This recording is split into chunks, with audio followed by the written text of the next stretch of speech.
All right. Welcome back to the GSMC Wrestling Laureate Podcast, brought to you by the GSMC Sports Network. Just to kind of reflect on what we talked about, we had our AEW Dynamite review. We also had our Thursday Night Wrestling preview, Ring of Honor, Impact Wrestling, the National Wrestling Alliance about to blow up. So definitely going to pay more attention to that moving on forward. But before we move on to our third segment, sorry, I keep wanting to move on to that fourth segment. Why do I want to talk about Logan Paul so much? I'm just kidding, no. But yeah, don't forget to use the tips and donations link at the GSMCpodcast.net. Give me your questions. Give me some statements. Give me what you guys feel about maybe, some of the wrestling that's been going on, maybe that I have not touched on. Maybe there could be like something going on in like, state promo. There's a lot of state wrestling that goes around, so, I try my best to kind of keep up on everything. But ultimately, you know, I don't. If you find someone who has who gets the best information, who's not me, stop listening to them immediately. No, I'm just kidding. No, I'm just kidding. No, I'm not a computer. Although I wish I was. That'd be pretty cool. No, I'm just kidding. That'd be a lot of information. Probably hard to sleep at night, without, a couple glasses of wine. So, all right, moving on. So we're going to talk about Jim Ross admitted to the hospital. Definitely going to keep tabs on this. Definitely going to see if there's anything that kind of moves forward with updating his his health and stuff like that. Because I love Jim Ross. I get from the bottom of my heart, the main reason why I watched wrestling from the get go was because of Jim Ross. Jim Ross, he made me fall in love with wrestling. So Jim Ross took to Twitter and he said, and I quote, "Expected trip to the ER in Norman this morning. Shortness of breath. That's all for now." And at his age, that's scary.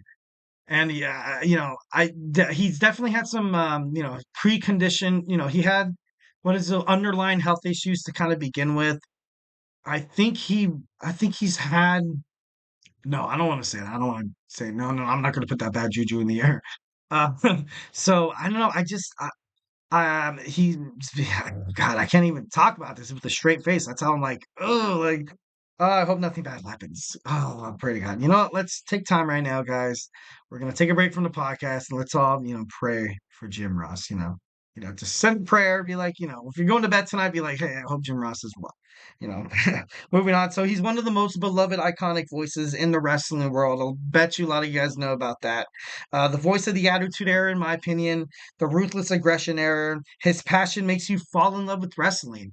And if you've ever kind of been in a wrestling kind of fandom, and if you ever kind of run into other wrestlers, or not wrestling fans, you kind of like for me, I would quote Jim Ross more than I would say, like, oh, can you smell what The Rock is cooking? Or Austin 316 just whooped your ass. Like, no, I would honestly quote a lot of Jim Ross's favorite famous quotes more than any of the other wrestlers, which is kind of crazy. Which is kind of crazy to think about because this guy, he was a commentator. He wasn't necessarily out in the middle of the ring, doing high flying, jumps and stuff like that, throwing people on announce tables, going up tables, ladders, and chairs, etc., etc.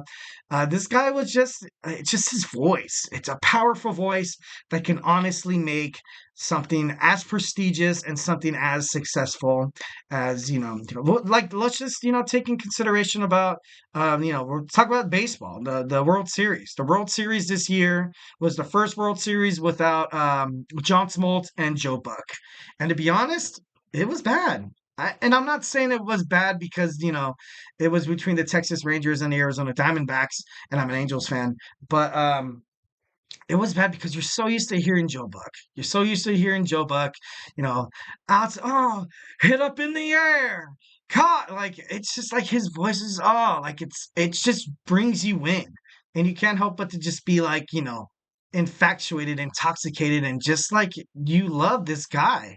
You love this voice. Like, if you ever can fall in love with the voice, and it's not in terms of like music or like, I remember the first time I heard the Beatles, and I was like, oh yeah, what I mean? Like sometimes things just click. Things just click, like Jim Ross, wrestling. Al Michaels, Sunday Night Football, not Thursday Night Football. Thursday Night Football, I think Al Michaels is like, you can kind of tell in his voice that he's like, kind of wish I was back on NBC right now. But I don't know, kind of love Jim Ross, hope the best for him, and he's definitely a lot of passion.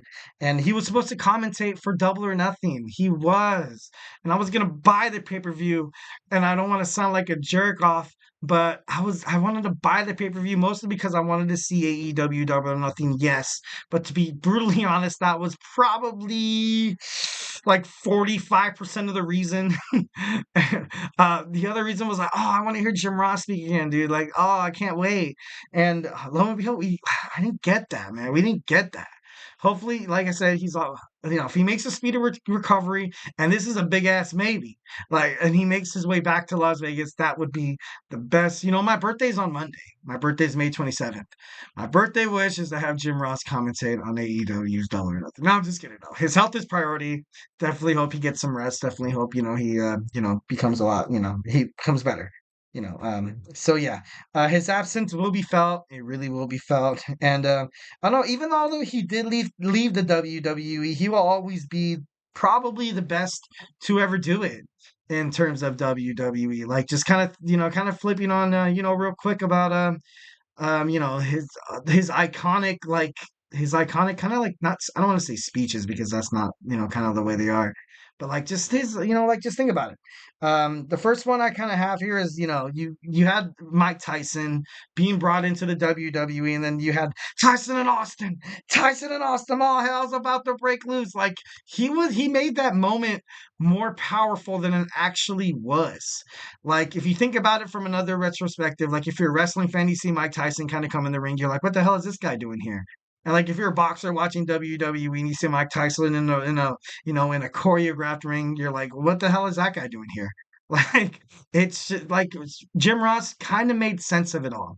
Kind of like I felt like he was, he can bring people together. And I feel like at that moment, boxing and wrestling fans became one. Like you had the bad boy of the of boxing, the Iron Mike Tyson. And then you also have, Stone Cold Steve Austin, the rebel of WWF. So he was able to kind of bring those people, kind of bring those guys together, pro wrestling. This was all obviously an episode of Raw in 1998, the famous promo.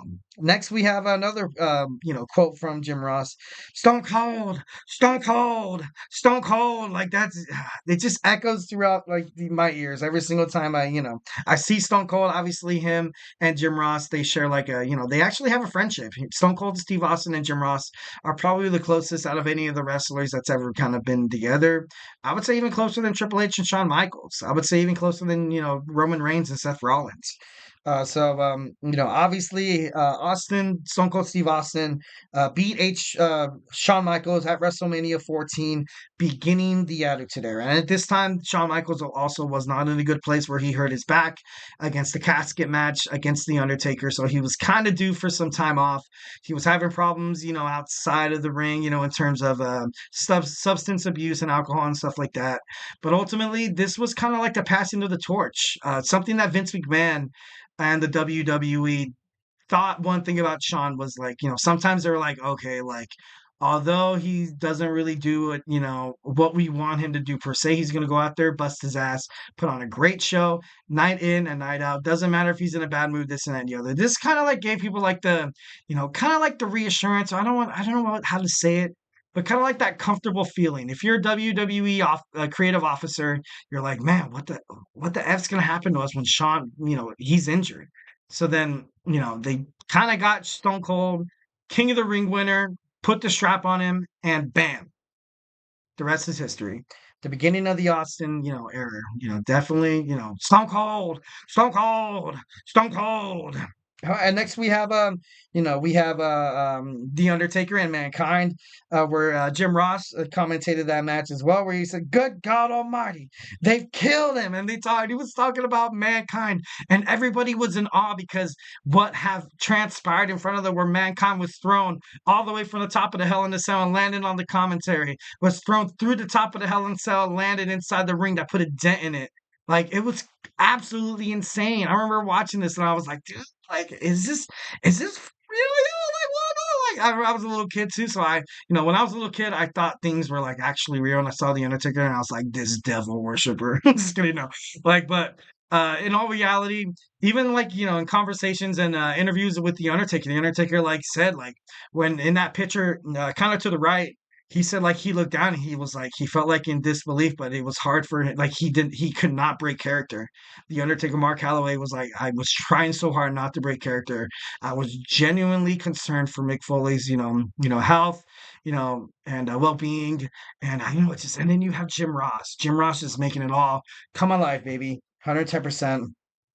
King of the Ring, 1998. Definitely badass call from Jim Ross. All right, next we have Stone Cold and Vince McMahon, and his famous JR's famous iconic quote: "Stone Cold is shaking hands with Satan himself." Obviously, this was kind of you see the corporate villain that you kind of see in every Marvel movie, like Obadiah Stane in the first Iron Man, or you have Kingpin from the Spider-Man series. You have not I want to say Doc Ock wouldn't be there from Spider-Man, where you just kind of have these guys that just seem like they're kind of corporate pigs, and kind of like that kind of that plot. Like I said, a lot of kind of superhero thing, kind of kind of mimics this kind of thing where you kind of have the villain, and then you have essentially you had the corporate villain and the rebel of the company join forces, and the fans were absolutely shocked. They were like jaws on the ground, like it was crazy because Stone Cold Steve Austin and Vince McMahon had a huge blurry relationship where Vince McMahon constantly he pissed himself in front of everybody. So with the when he had the gun, and it was totally fake and it was totally awesome. But then also again, like Jim Ross's personal relationship with Stone Cold Steve Austin, he saw like his close best friend betray the fandom of WWE. All the Stone Cold Steve Austin fans out there were like, "What? Like, what is he doing? Like, he helped him beat The Rock at WrestleMania? Like, dude, like that's just this is ridiculous. This is too much." The reason why that moment was so important was because of Jim Ross. Another Jim Ross moment where you have, and I quote, "The $1 million princess, Stephanie McMahon, has become a Dairy Queen." When, during the invasion of 2001, Kurt Angle came out and he started spreading a whole bunch of people with milk. Obviously, Austin did it before with the corporate, with The Rock, all that. And then you saw Kurt Angle kind of pull out his like little version of it. He came out with the milk truck, and it was funny as hell. It was so I this love Kurt Angle and the way he kind of cut this promo. Absolutely awesome, absolutely sick as hell. And even he had another famous quote that went along with this. He said, "Milkomania is running wild." Like that's Jr. That's Jim Ross. Freaking love Jim Ross, man.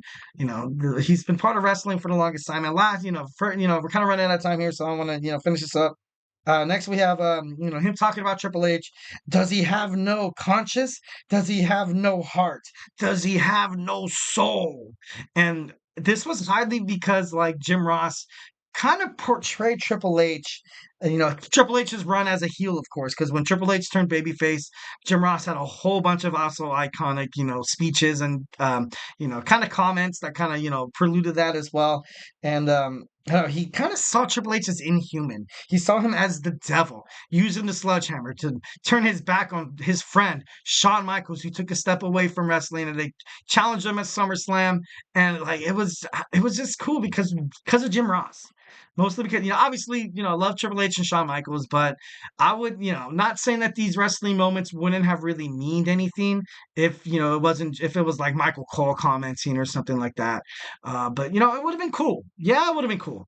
But I think it was like 2 times or maybe 3 times or even 10 times as badass when Jim Ross, kind of did what he did, said what he said, and his voice that just drew you in as a fan. The passion, the love and respect he shares for these superstars definitely was portrayed, watching him. So, definitely love that. So, guys, don't go anywhere. Segment 4, we're going to talk about Logan Paul's title reign hits 200 days. Pretty impressive. Logan Paul is definitely the real deal in terms of wrestling, and we're going to talk about it as soon as we come back. So, hey, don't go anywhere.